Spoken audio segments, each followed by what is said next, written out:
que ce que je retiens surtout, la première chose que je retiens, wala boog je retiens deux.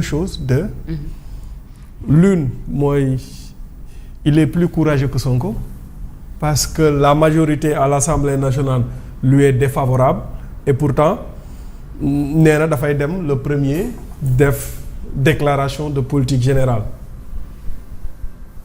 xam na li ko fay xaar bu baax a baax.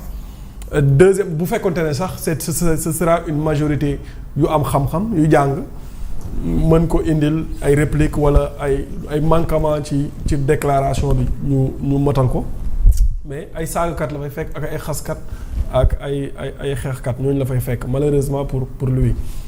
La deuxième chose, je ne sais pas, bon loolu suma xalaat la rek, mën na bañ a nekk aussi lu dëgër, xalaat bu dëgër, mais damaa jàpp ne Alamine pareegul lu laa foog dama foog ne pareegul, dañ ko acculer rek mu jàpp datu 1er septembre.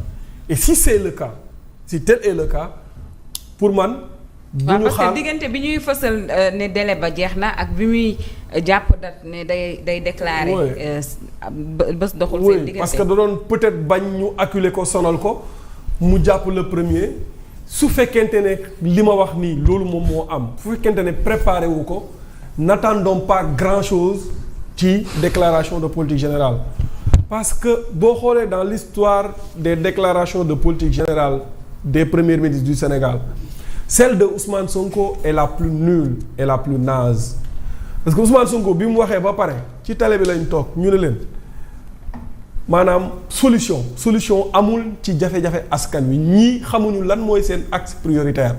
Maintenant Ousmane Sonko moo nekk premier ministre bu ñëw def DPG ba pare, nit ñi xamuñu fan la gouvernement bi di tàmbalee liggéey bi, lan mooy les axes prioritaires. Moom nag il avait suffisamment de temps, il avait une majorité qui lui est favorable. Et pourtant ça manquait de consistance, ça manquait en fait de profondeur ci li nga xamante ne moom mooy sa déclaration. Elamine Lo su fekkente ne moom il n'est pas prêt, loolu dañ koy sentir parce que en fait Sénégal il faut ñu xam le rôle bi nga xamante ni moom le premier ministre di incarner. Le premier ministre moom mooy exécuter en fait la politique du gouvernement parce que le président vision lay décliner. Premier ministre moom mooy nekk wagon bi ñot di locomotive vision président de la République. Premier ministre moo naan fii laay jaarale liggéey bi ak fii pour Sénégal mën a toll fii la ñuy jaar ak fii ci wàllum économie nii la ñuy def pour joyanti ko, fii la ñuy wutee xaalis, lii la ñuy investir, durée bii lay doon. Maanaam nit ñi bu paree ci déclaration de politique générale suñu paree war nañoo xam normalement à peu près fan la Sénégal jëm en 2029. Léegi nag suñ demee ba gouvernement bi jeex ñu ne kii la mu waxoon ci déclaration de politique générale ba defu ko wala fii la jaar ak fee loolu mooy permettre ñun ñuy fàttali gouvernement bi ne leen waxoon ngeen lii ak lii da ngeen ko def boobu ba léegi defu leen ko. Donc su fekkente ne il n'est pas prêt, attendons-nous à ça. Beneen réflexion bi ma ci am mooy je ne sais pas si Pastef va introduire une motion de censure ou pas. waaw loolu la ñëpp di laaj. su ñu dugalee motion de censure ñaar moo mën a am ñaar bu ñu dugalee motion de censure benn mooy le président à la minute qui suit mu mettra en place le même gouvernement. mu reconduire ko le même gouvernement.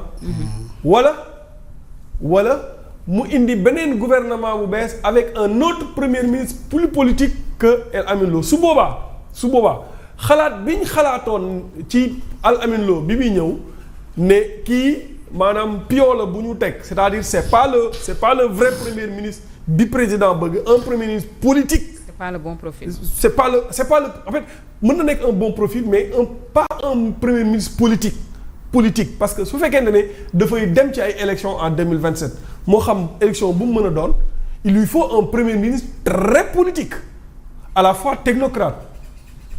Donc su fekkente ne dafa changer premier ministre, c'est parce que li ñu doon xalaat ne président dafa teg gouvernement bi en attendant stand-by pour que le temps de remettre les choses à l'ordre. Donc loolu dafay jox crédit réflexion boobu noonu.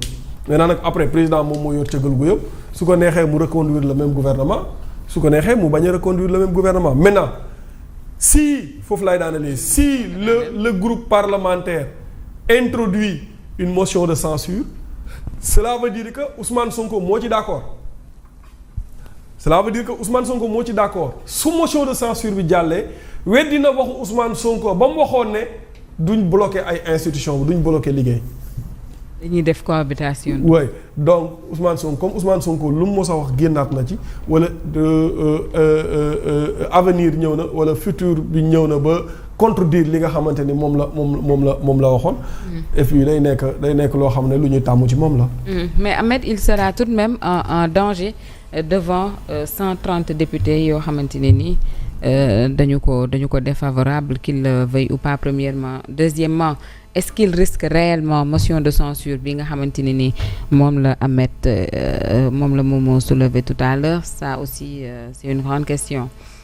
Oui bon par rapport ak 130 députés yi mu fay fekk moom je pense pas que ne Al Amine Lo dina am problème pour s'en sortir déglu naa ko man c'est vrai que bi ñu ko defee premier ministre réellement laa ko gën a découvrir parce que laa ko déglu ay yoon surtout.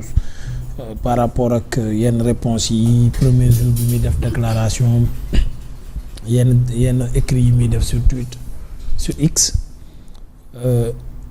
nit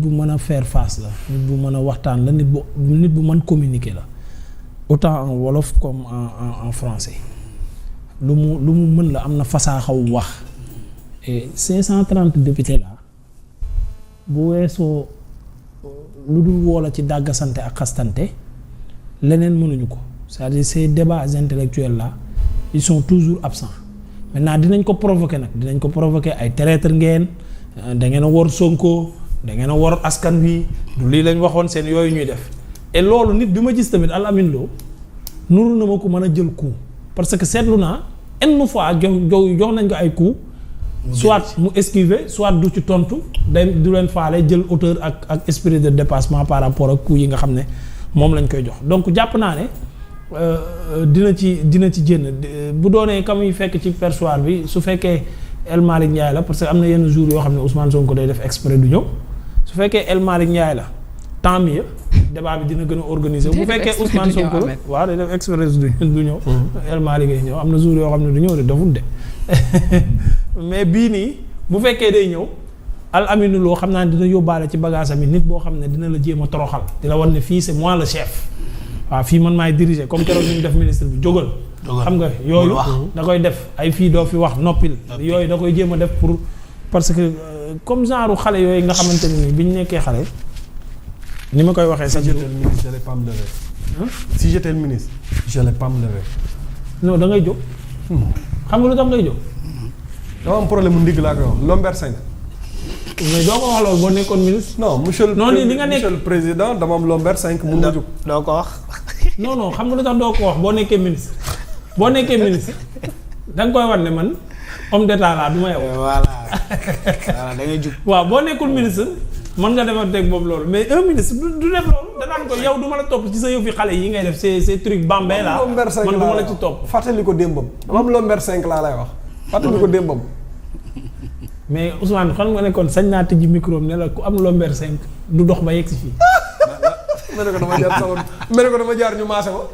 mu ne doo mën a dawal ba yegg si fii doo mën a toog ci oto am lomber.